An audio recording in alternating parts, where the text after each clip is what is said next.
hi friends समस्त nursing student मानक पई आज खुशी खबर आसी सारी जोटा कि ओडिशा अधस्तन कर्मचारी चयन आयोग ठू आसी प्रीवियसली इश्यूटी आपण माने समस्त जानिथिबे कि जो Odisha subordinate staff selection commission तरफ रु नर्सिंग ऑफिसर पई रिक्रूटमेंट टी बाहर थिला सेथिरे एलिजिबिलिटी क्राइटेरिया कोन थिला ना 9 तारिख पूर्वरु जो मानकर रजिस्ट्रेशन नंबर इश्यू हेई जायछि सेही माने ही एलिजिबल हेई परिबे कि अप्लाई करिया पई जो मानकर 9 तारिख पर हेछि से माने एलिजिबल हेई परिबे नाही तापर हम सुंदर वीडियोटी बनैथिलु जो माने देखि छन समस्त भलो भाबरे जानिथिबे कि मु सेठी आपण मानकु समस्त को एडवाइस करथिले कि समस्त जानतु जो ओडिसा रो पोर्टलटी गवर्नमेंट पोर्टलटी अछि जन सुनानी सेथिरे कोन करथिबे ना कंप्लेन करिया पई बहुत सारा स्टूडेंट जाइथिले कंप्लेन करथिले तो मुझे कही कि प्रायतः मैक्सिमम पिला जाओ केस टे फाइल कर फिजिकली केस फाइल कले कौन हम ना मोर इफेक्टिव हो बहुत सारा पिला कंप्लेन करथिले पोर्टल तो किभली भाबे कंप्लेन करिवो से विषय में इन्फॉर्मेशन देथिले सेटा को कॉपी पेस्ट मध्ये करथिले तो जहाँ भी हो जो माने स्पेशली जाय कि कोर्ट रे पिटिशन टे फाइल करथिले से मानको बहुत बहुत धन्यवाद से मानको जो ही ई नोटिफिकेशन टे हाइलाइट हैला तो मेन कथा होची जो नुआ नियम टे लागू कला ओते पॉलिसी कोथि पई ना जो माने अप्लाई करि परिबे नाही से मानक पई चलंतु डिटेल्स टी पढिबा एवं जानिबा नोटिफिकेशन टी आछि देखंतु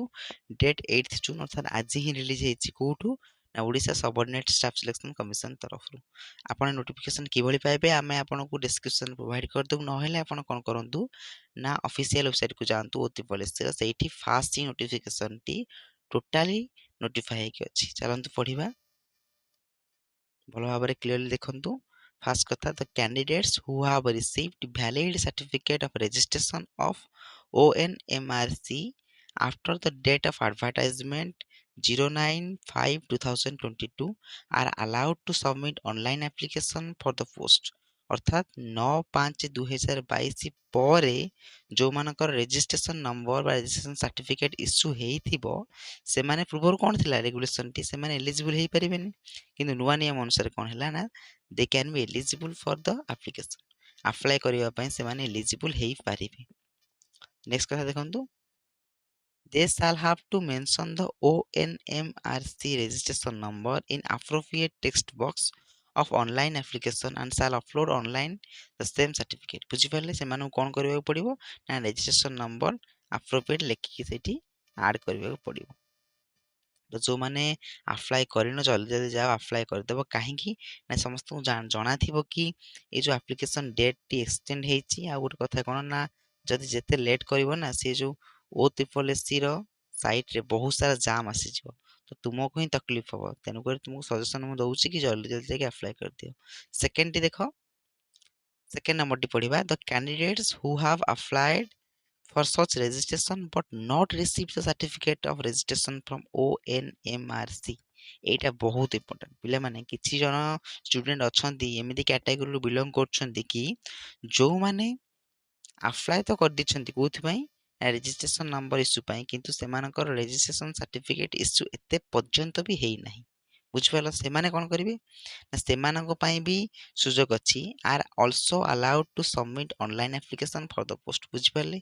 सेमानको पई ही सुजोग अछि सेमाने भी अप्लाई करि परिबे ए जो नर्सिंग पोस्ट बाहरछि तो सेमानको पई कोन क्राइटेरिया रहिछि देखिबा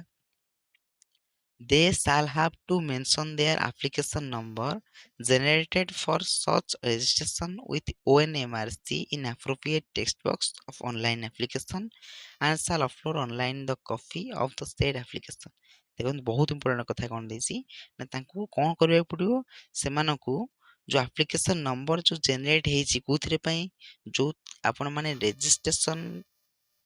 सर्टिफिकेट इश्यू पई